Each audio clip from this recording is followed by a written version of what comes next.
The last thing we have to learn for session 1 is what's called the chromatic scale. It's the first of our scales and it's certainly the most important. It's all about left hand shape, coordination and articulation in the hand down here. Also a little bit of right hand there.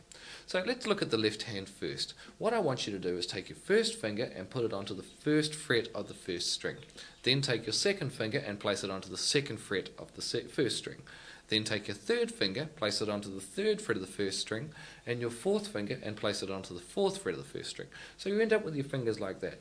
Now that's probably looking good. Now I want you to have a good, careful look at your own hand and compare it to how I want it to look.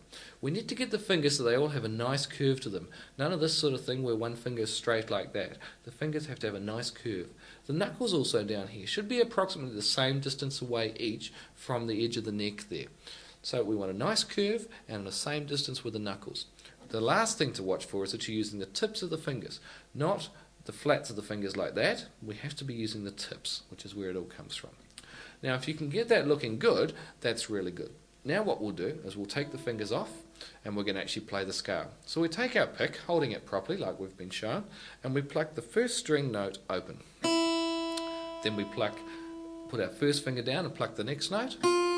Then our second finger down, third finger, fourth finger. And then we go, that's called ascending, and then we descend back.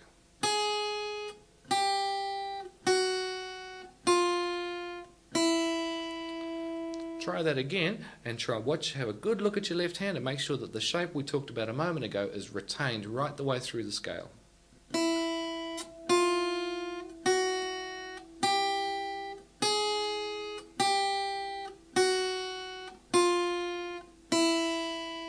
That's the chromatic scale.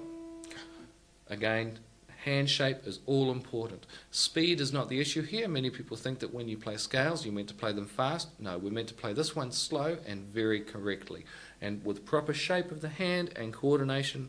And don't worry too much about the right hand for the time being. We'll be talking about that a bit in the future. The left hand's where it's all about with the chromatic scale.